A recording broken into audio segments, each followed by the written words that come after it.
a podcast hosted by Joe Dietrich, Joe on the mic, Leader Talk.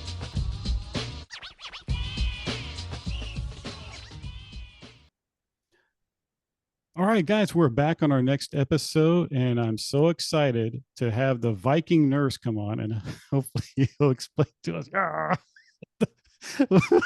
where, where he got that from. I think I know where he got that from. Just Yeah. if you're watching this on the video, you know why we're saying it, but on audio, you'll see later on. But Yeah. I'd like to introduce Michael Vanderplas. He is a complete healer. As an ICU psychiatric nurse for over 2 decades, Michael has been in the has seen more life or death situations than most. This has given him an incredible insight into the total life spectrum. And I love that total life spectrum. Yeah. Having flown over 1,000,000 miles, his public speaking trainings, consulting has taken him to Brazil, Guatemala, El Salvador, Mexico, Canada, Holland, and Australia. I want to go to Australia. I bet we've been Cool. wanting to go there. In a lifelong quest to improve himself and those around him, he's completed long life goals in 2017, right? To become Yeah. a master practitioner and trainer of hypnosis, NLP, QTT, which is quantum timeline therapy. That's interesting. Yep. Cool stuff. Yeah. And in 2022, he became an internationally best-selling author with his book debut, Stay Strong, Overcome Suicidal Thoughts, and Live the Life You Always Wanted. And he's going to share with us where you can get that book. And Yep. Michael is currently working on a daily basis with active duty military service members with PTSD and suicidal ideations. He helps them overcome past and present traumas, build resilience, and form healthy relationships with others. Michael, thank you for coming on, my brother. Joe, thanks for having me, my friend. Yeah. And please, can you tell our audience something a little bit about yourself? I mean, there's quite a resume there, a little something Yeah. that they don't know that they should know about you. Uh, here's one. Broke a world record with 293 of my friends in Holland for largest group fire breathing at the same time. And Wow. so there's that. Um, Wow. I mean, yeah. how did that happen? I mean, I got an invite. A friend of mine got an invite, and he sent that invite to me, and uh, I and 5 other people were the 7 Americans that were uh, at that world record in Holland. So cool wow. stuff. Yeah, I mean, you got any photos, videos? I've got photos. I've got some videos. Not of I don't have videos of that, but there's videos online. Oh, okay. So yeah, Oh, that is pretty cool. That is pretty cool. Well, yeah, thank you for coming on, brother. And Michael and we met at a mastermind near Frisco, Texas. And man, he's just a brother from another mother.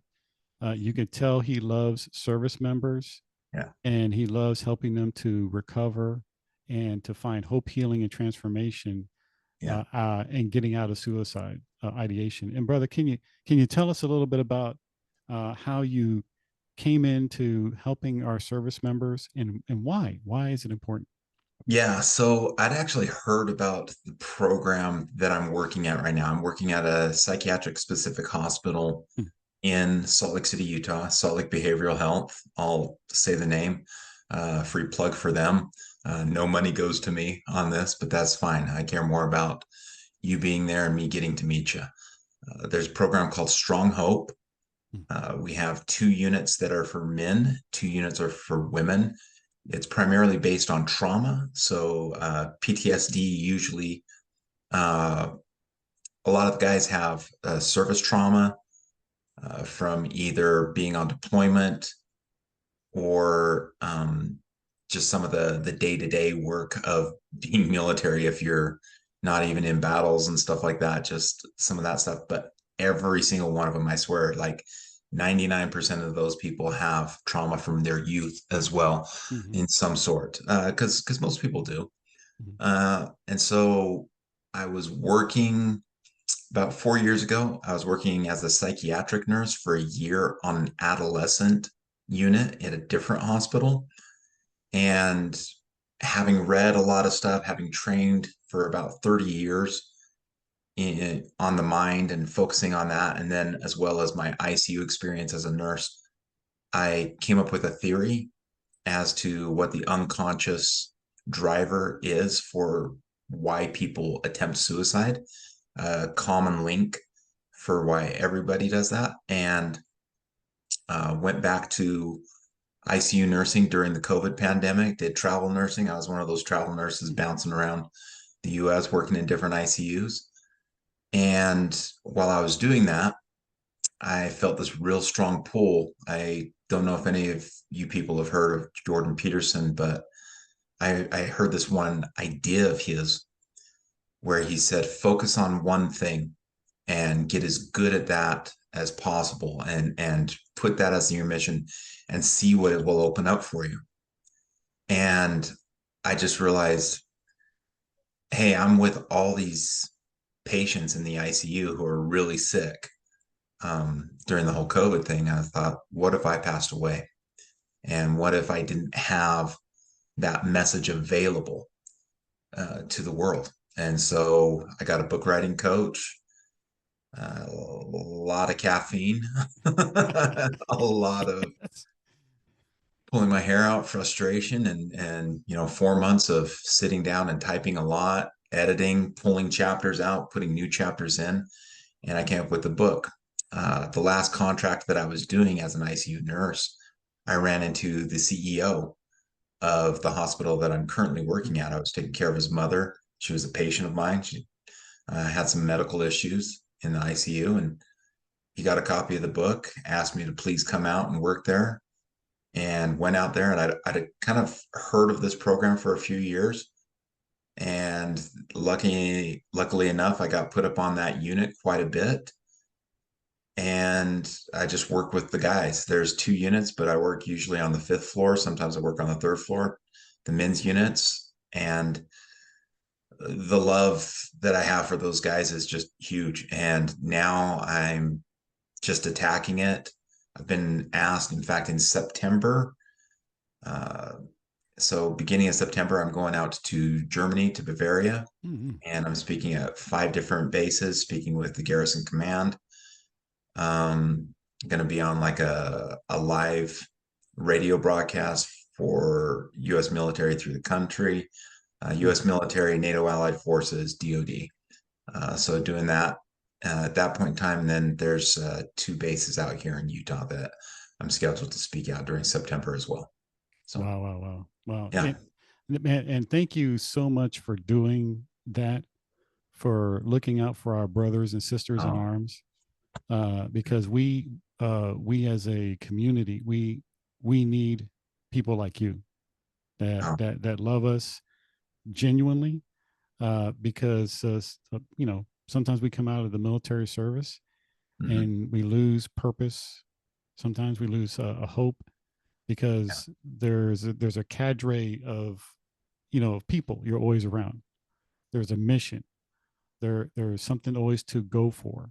And then mhm, when you come out of service, especially with a traumatic injury, or something that boggles the mind, the people that just that boggles your understanding of how things should be. You lose a brother or a sister in a mhm, battle yeah, that you're close to, and you come out of there thinking it should have been me. yeah. Survival Yeah, regret. Yeah. regret. And then coming across somebody like you that truly cares is amazing. And I want to Thank you. commend you for what you do, because it takes a lot. It takes a lot of strength for someone to do like what you do, to pour your heart into people, to bring them out of that darkness that they're in. Yeah. Um, but uh, If I may, yeah, please. on a few ideas there. With that said, it's the thing that brings it back in for me though. This is the most I've been a nurse for 20 years, been in healthcare for many years before that. And this is definitely the most rewarding job that I have. With that, I want to touch on something you said because it's so vitally important. So why not just jump into the thick of it right now? Yeah. And that's meaning, having that uh, that life of meaning. having a purpose. There's a lot of guys who are coming to this program and they're med boarding out because Mm, of their trauma. And for some of them, it's the last step. Some of the guys, they come in, they've got a few more years. They're trying to finish up their 20 years, get full retirement.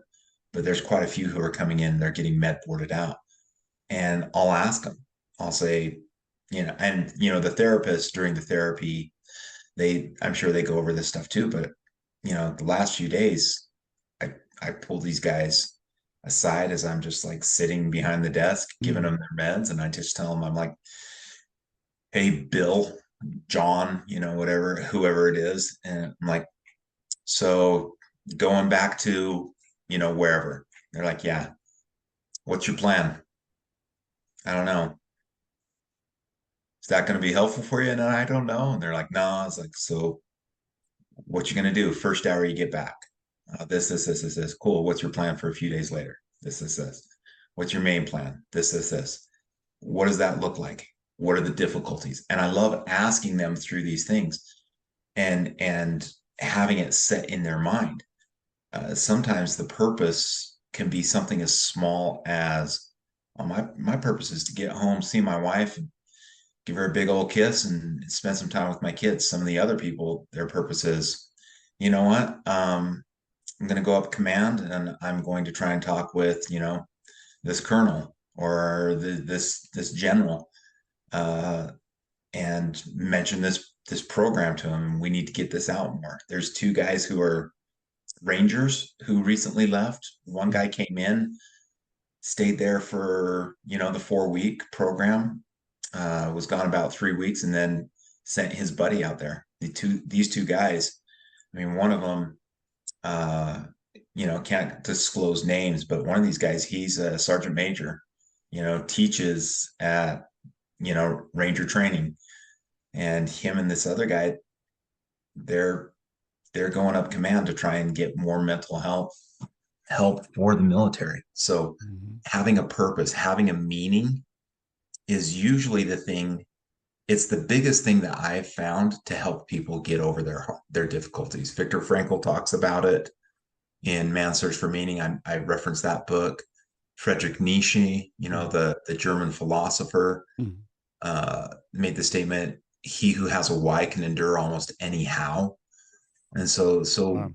that purpose, that meaning is a huge thing. So that's such a definable thing for the military guys, especially when they're leaving, Mhm. is they don't have a purpose, create that purpose for them. So That is amazing because I mean, in the basics of humanity, all within us, there's a little what is the meaning? yeah. And I shared you with my story earlier in the green room Hmm. of that meaning purpose for me, and it drove me to the point of suicidal ideation and almost committing suicide. Yeah. And then later on in life, I started finding out my meaning, my purpose, my identity, and Hmm. and how I can bring value back into the community and the people around me. So Hmm. that is a big topic, um and I like the way you ask them questions Yeah. to get them thinking. Now let's go back a little bit here Hmm. if we can, because I think one of the biggest things out there is the families, because we had talked about families before and how suicide affects families. Yeah. And a lot of times, and we've also talked about the stigma, right? There's a Hmm. stigma around suicide. And the biggest question I always get when people talk about this is like, well, how can I help? Okay. How can I identify those things? And for our listeners out there, can you give them like one or two tips to help someone that they might believe is suicidal or has suicidal ideation? If you can give them a couple of tips from your expertise, your background, and what you've seen, and also some tips out of your book. Yeah. Can you share a couple with our audience so they can, because I'm pretty sure they want to know how Yeah. they can help. So just real quick, and this is very brief how I'm going to say this. Mm, As far as the stigma, that impedes a lot of people to do the thing that needs to be done the most, Mm. and that's talk to the person.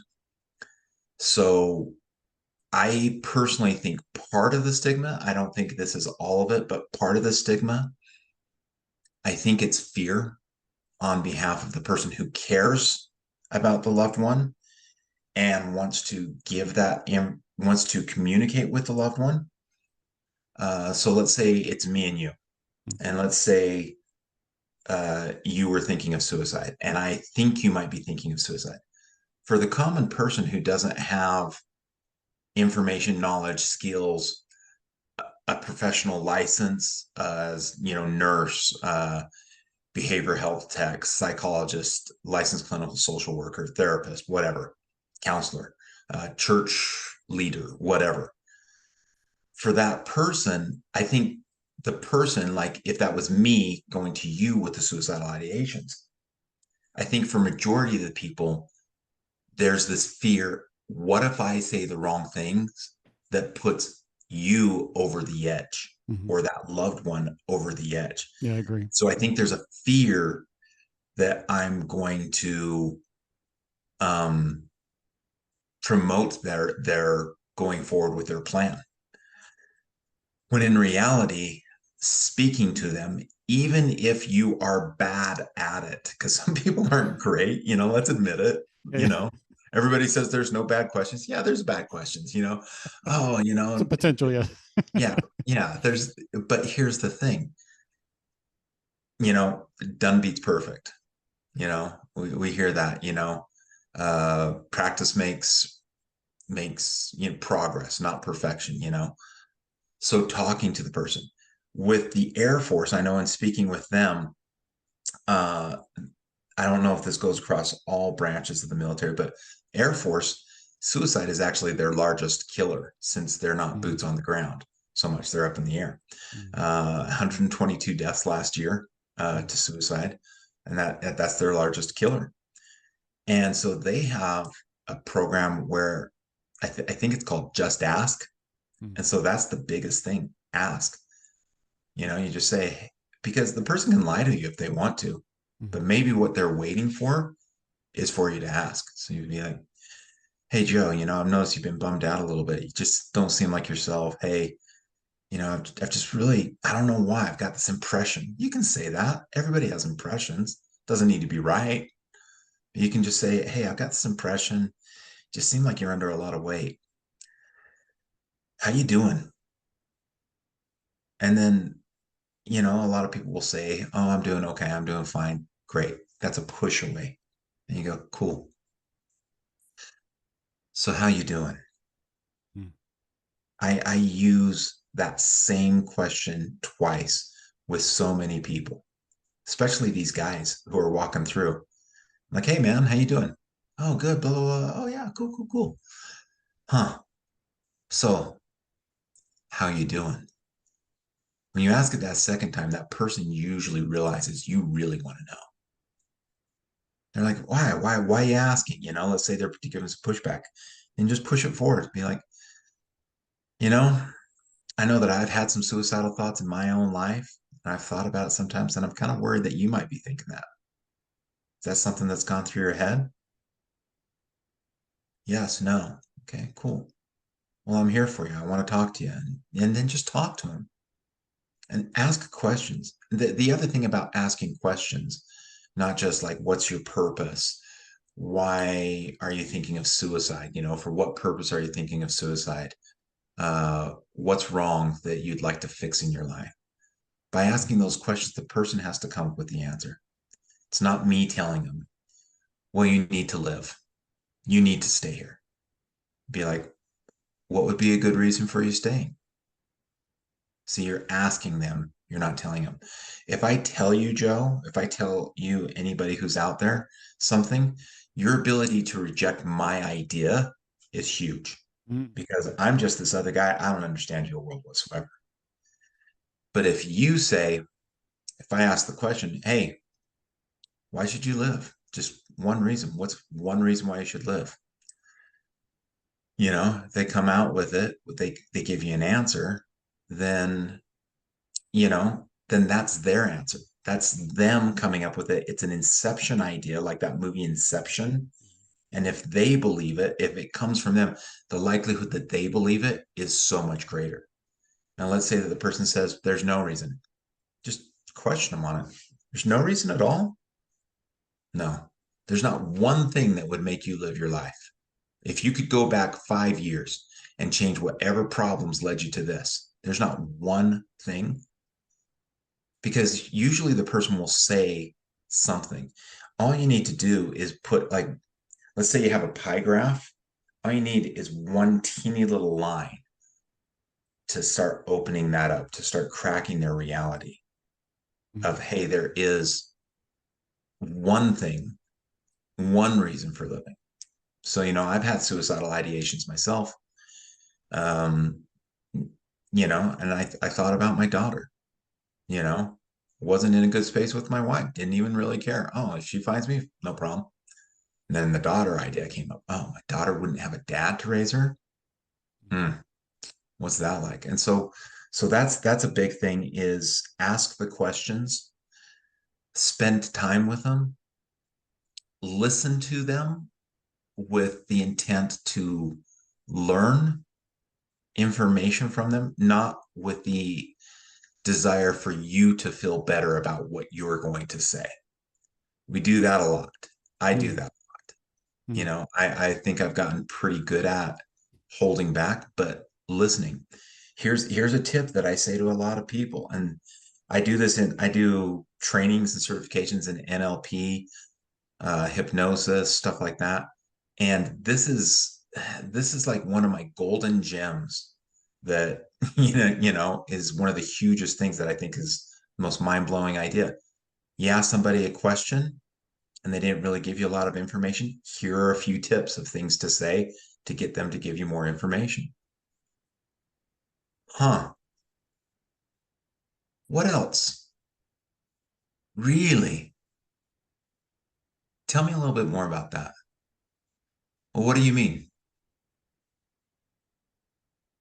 And that last one is just plain silence, like not even saying a word, just looking at them and just nodding the head, and just staring at them and just keep nodding the head, meaning like, I'm here, I'm listening to you, I'm paying attention to you. Because people will want to feel that silence. And when you listen, it is amazing what people will tell you. I have heard incredible things from people, both good and bad. Just listen. Yeah, those are some huge tips right there. I mean, it sounds so basic, but it is. Yeah. Just do it. My gosh, that I mean, those simple questions is just a deep well. Like you said, it's like a little sliver in a pie chart. Yeah. To open up that, because all you need is a crack to get in. That's all you need. Just to crack their reality of, my life is so horrendous. There's zero exit. Zero exit? No. What's the biggest problem you have in your life? I have no money. Okay, so I gave you $10 million. Well, yeah, but that's not going to happen. Okay, cool. But would that be a change? Yeah. Okay, cool. And whatever their problem is, just go towards. That's another thing I talk about. I'm sorry to interrupt you, but in the book, part of the theory that I have in that, which is primarily in chapters 3 and 4, that gets into it, and I get into like evolutionary psychology, but it's very closely tied to spirituality and a higher purpose as well, and a higher power. But with that, when you ask questions, when you go deep into the questions, you ask that surface level question, then another, and you keep on going deeper and deeper and deeper down. When you get down to that root problem of what it is, oh, I feel so much pain. Nobody loves me. I'm worthless. My family would be better without me. All those things. All you do is you grab the reverse mirror image of it. I always use this. So like this little thing. So they present with a problem like this. My life is horrendous. My life is bad. My life is nobody loves me. I don't have a life of purpose. What they're saying what's going on in their mind is because we naturally see things negatively. Mm. What's truly being said in their mind is that they want the 180-degree reverse mirror image of that negative thing they're saying. So for the person who says, nobody loves me, they want somebody who loves them. Mm-hmm. Oh, I'm not important. They want to be important. I'm so stupid. They want to be seen as intelligent. Um, it hurts so bad. They want to feel good. So it's the reverse of whatever is the negative. So if you are willing to put upon yourself the weight, the yoke Mm. of being burdened with what their problem is, of hearing them for a moment, it gives you the exact opposite answer of what they truly want. Now, I hear some people say, um, oh, that person's just seeking attention. That wasn't a true suicide attempt. Mm. And that happens quite frequently, and somebody says they're just seeking attention. Okay, cool. Well, then give them attention. Yeah. Because let me tell you this. If I give you attention and you're manipulating me, but you live another month and I take that bet, I'd rather be manipulated for a month in having to show somebody more attention. Mm-hmm. So it's not necessarily a bad thing. And maybe if that person's alive, then they have the opportunity to learn from the example of you to become somebody who can be a pillar for someone else later. Oh man, that is deep. That is deep. Yeah. And that's looking out for their best interests, Mm-hmm. because I've had that said of other people that were in my life, that were going through suicidal ideations and actually tried to commit suicide. Mm-hmm.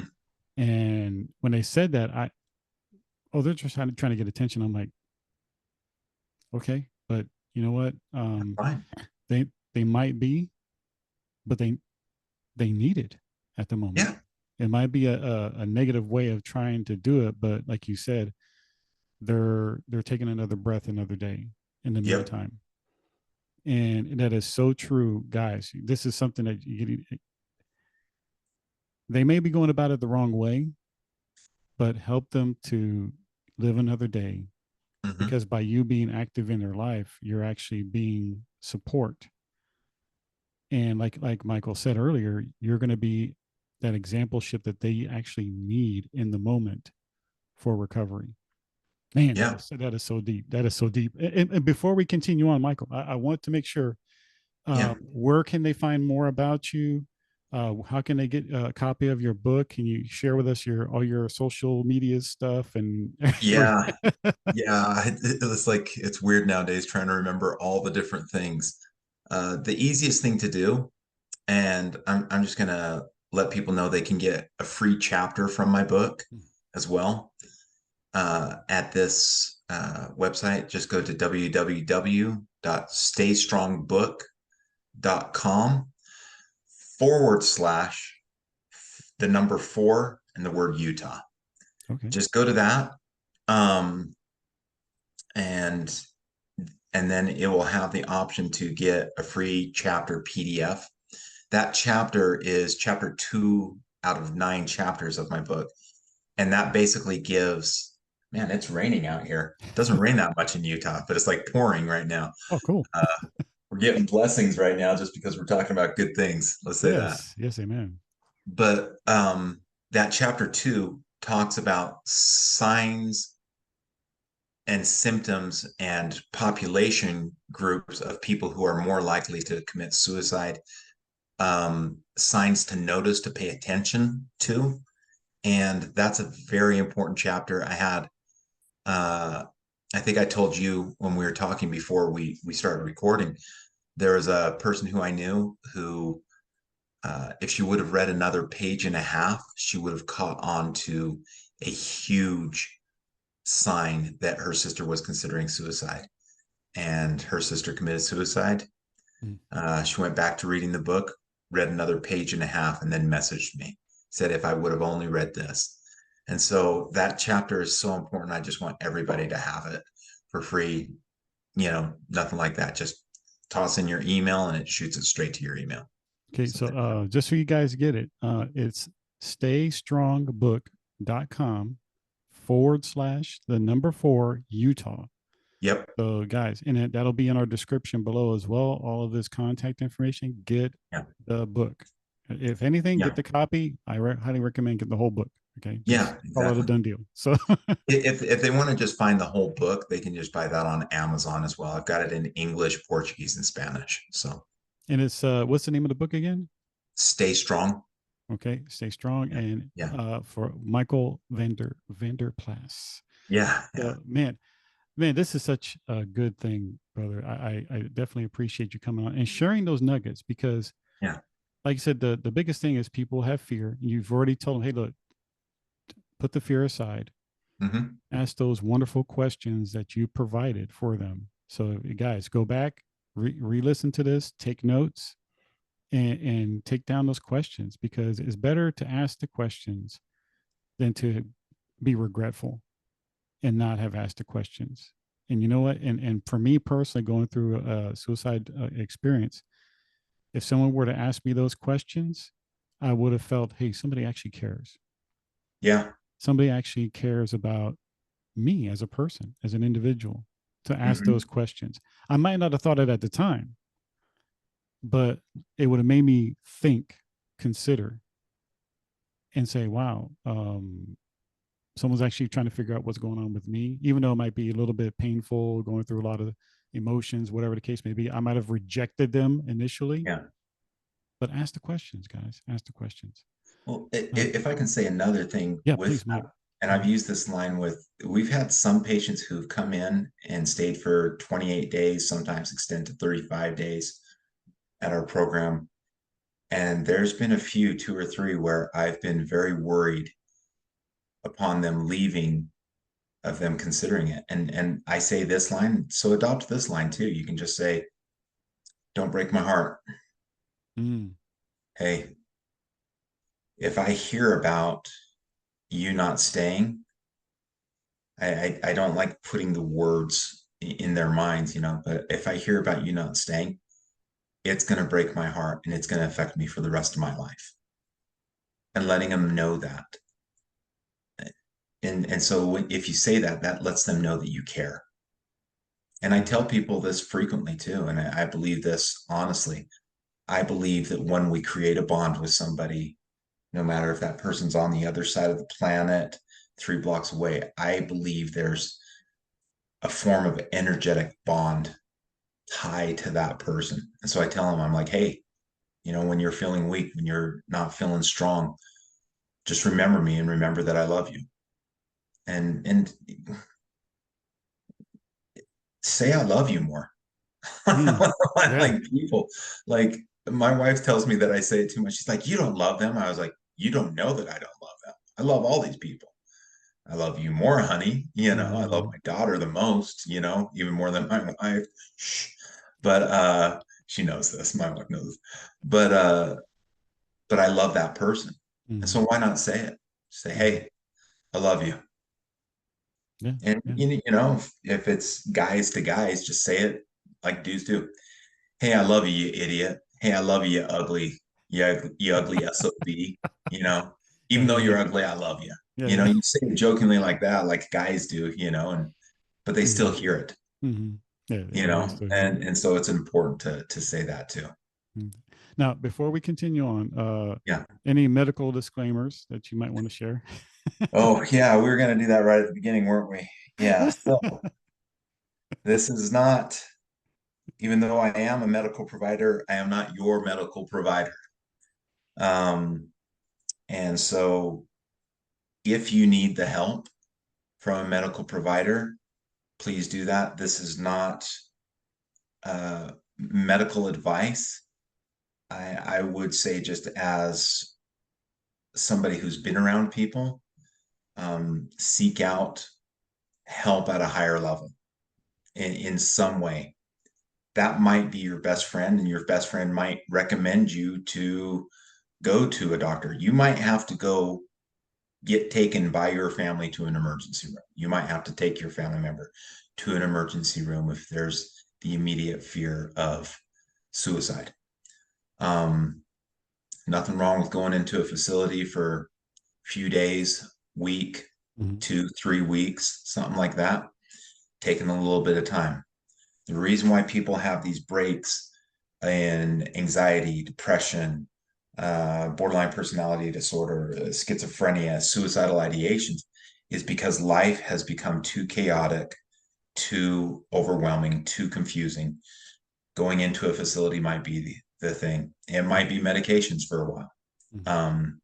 I personally, the way I was educated is that medications don't need to be long-term necessarily.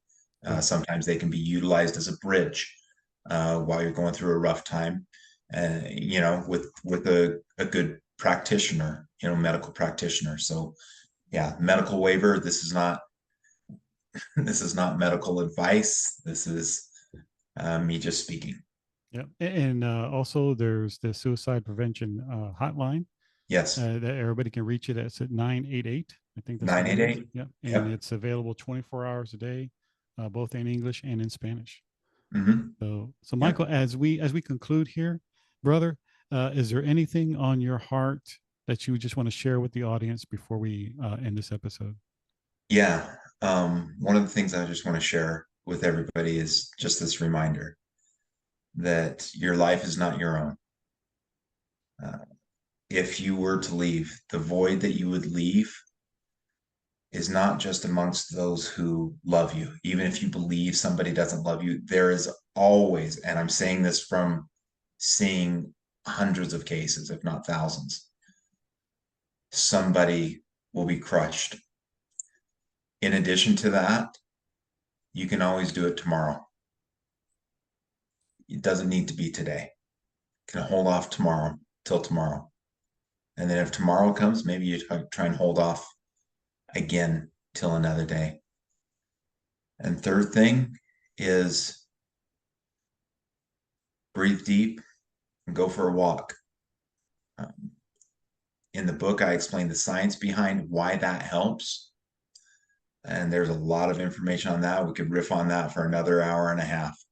But literally taking deep breaths and walking outside, especially if there's nature around, if it's a park, if you're in a huge city, if it's in the beautiful mountains like I have out here in Utah, there's science behind it. And just do that.